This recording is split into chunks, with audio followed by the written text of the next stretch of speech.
Les gars, parlons honnêtement. Je pense que fréquemment, on a trop pris attention qu'aux entrepreneurs masculins du continent. Vous ne trouvez pas?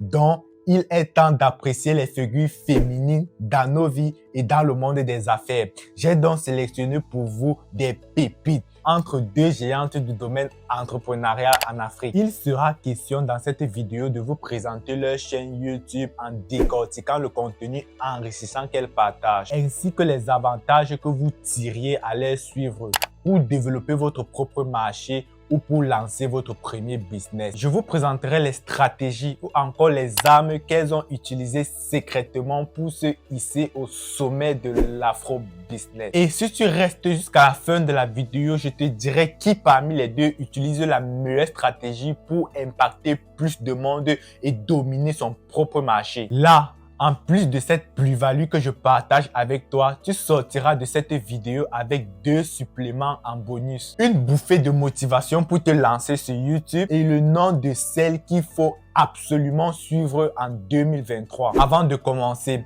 si tu me découvres pour la première fois, je m'appelle Frontier Eye. Je suis étudiant entrepreneur et je vis à Bruxelles. Mais cela n'empêche pas que je développe une partie de mon activité en Afrique en parallèle de mes études de construction, notamment une société de location des appareils topographiques et des outils pour la construction et le bricolage dans la ville de Yaoundé et ses alentours. Si tu aimes découvrir les secrets de réussite des entrepreneurs phares d'Afrique et utiliser ces mêmes secrets pour dominer ton propre marché, alors cette chaîne est faite pour toi. Tu as 3 seules choses à faire: t'abonner, liker et partager le contenu au maximum pour impacter plus de monde. Maintenant, je vous présente l'intelligente, l'audacieuse Madame Stéphanie Mbida de Parlons de Business, une femme d'affaires africaine qui a su implanter ses stratégies sur un échiquier à travers les rouages des réseaux sociaux pour se démarquer dans sa communauté afin de se faire un nom dans un domaine qui était jusqu'ici dominé par des hommes. Et si on jette un coup d'œil sur ses statistiques, on remarque directement qu'elle a enregistré près de 300 000 abonnés sur YouTube en 3 années d'existence de la chaîne, soit un ratio de 100 000 abonnés par année, pour un total de vues de plus de 30 millions sur YouTube. Ce qui est un espoir d'arriver à ces résultats pour plusieurs créateurs de contenu sur YouTube. Grâce à son acharnement au travail et à son engouement pour sa passion, elle a pu créer une communauté engagée prête à porter sa voix. Avant d'arriver à Karine Marthe et vous dire selon moi qui est la meilleure femme d'affaires, j'aimerais tout d'abord vous présenter comment et combien Stéphanie Mbida gagne avec sa chaîne YouTube. YouTube est aujourd'hui un business comme tout autre et ceux qui font ce métier sont appelés des créateurs de contenu. C'est un business tellement puissant car en plus de te rapporter de l'argent grâce aux publicités AdSense, il te permet de développer d'autres sources de revenus à côté. Comme source de revenus que Stéphanie Mbida a su développer intelligemment en parallèle de son activité sur YouTube. On peut citer la vente de ses formations Amazon et de ses formations YouTube et aussi la vente de ses produits physiques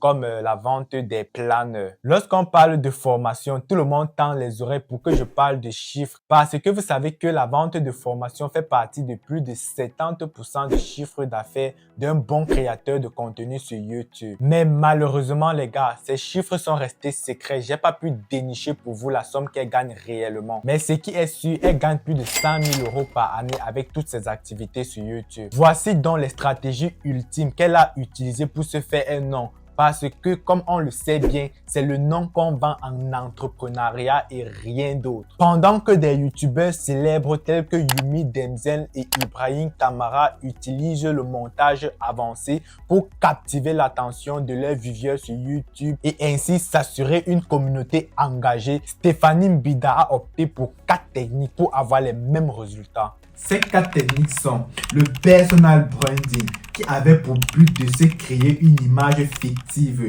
de femme qui a eu un don inné dans la vente depuis toute petite, soit l'âge de 9 ans.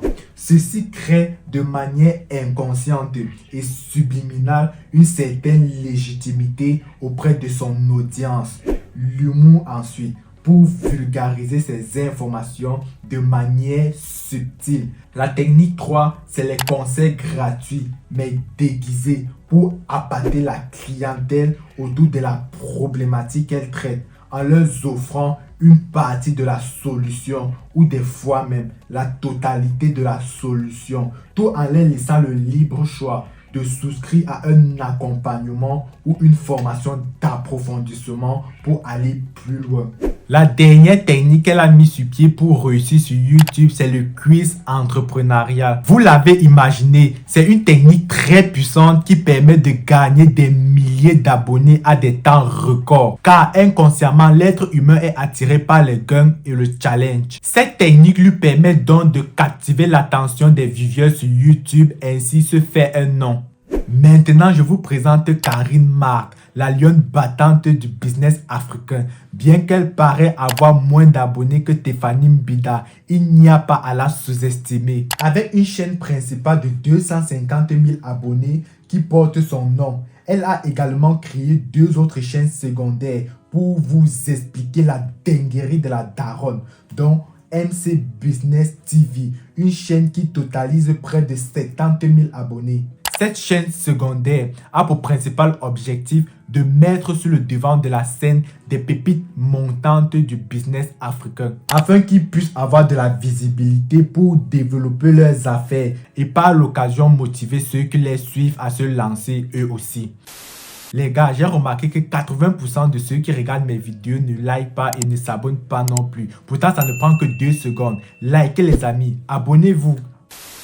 À travers toutes ces 3 chaînes, elle dégaine une flotte de vidéos destinées à instruire la population africaine de tout ce qui concerne le business en Afrique, en leur proposant des idées de business concrets et pratiques à lancer avec tout niveau de capital. D'ailleurs, j'en fais pareil sur cette chaîne. Parce que, sans prendre parti entre les deux, je suis convaincu que c'est en lançant des business pratiques et physiques pour répondre aux problèmes spécifiques que font face la population africaine qu'on parviendra réellement à développer le continent. Karine Marthe a compris cela et elle s'est donc spécialisée sur la vulgarisation des business adaptés aux Africains et non des business adaptés aux pays développés comme la crypto-monnaie, la bourse ou les applications qui rapporte miraculeusement de l'argent. C'est donc une véritable combattante qui apporte de la valeur propre au continent. Sur toutes ces 3 chaînes YouTube, elle totalise près de 19 millions de vues cumulées à un peu plus de 3 années d'existence. Et voici les armes qu'elle a utilisées secrètement pour atteindre ce niveau phénoménal dans l'Africa Business. Son secret numéro 1, c'est l'originalité de ses contenus. Lorsqu'on se lance dans le business et particulièrement sur YouTube, les gens vous diront qu'il faut rester original pour que des gens s'identifient à toi. Et ils ont parfaitement raison, mais ce qu'ils ne disent pas, c'est comment faire pour rester naturel devant une caméra afin de produire des contenus originaux. En analysant les vidéos de Karine Marthe, j'ai remarqué que son originalité viendrait de sa simplicité et de la manière dont elle aborde les sujets.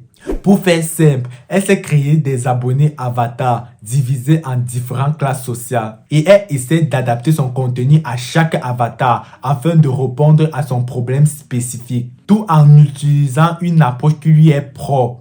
Sa deuxième technique qui lui permet de s'imposer dans la communauté en tant que femme d'affaires incomparable, c'est l'utilisation du marketing agressif. C'est une technique très puissante qui permet de laisser une empreinte ou un impact positif ou négatif sur la personne ciblée. Karine Marthe a pu adapter cette technique à son contenu en la rendant plus soft. Elle montre la liberté financière et géographique que procure la réussite dans le but d'inciter ses abonnés à se lancer dans l'entrepreneuriat. Car bien qu'on vous pousse à vous lancer dans l'entrepreneuriat à travers nos contenus sur YouTube, vous trouvez toujours des excuses pour ne pas débuter une activité en parallèle de vos études ou de votre boulot actuel. Je reste partagé quant au choix de la femme d'affaires qu'il faut absolument suivre en 2023. Dis-moi donc dans l'espace commentaire qui tu préfères entre les 2 afropreneurs. Dis-moi celle qui apporte un contenu adapté à tes besoins et dis-moi parmi les deux qui apporte une réelle contribution pour le développement de l'Afrique. Dans la vidéo d'analyse que je vais publier demain, je compte décortiquer la stratégie marketing derrière le phénomène croqueuse de diamants. En attendant, clique à droite pour découvrir la vidéo de comparaison entre l'investisseur africain et Philippe Simo. Et on se retrouve de l'autre côté.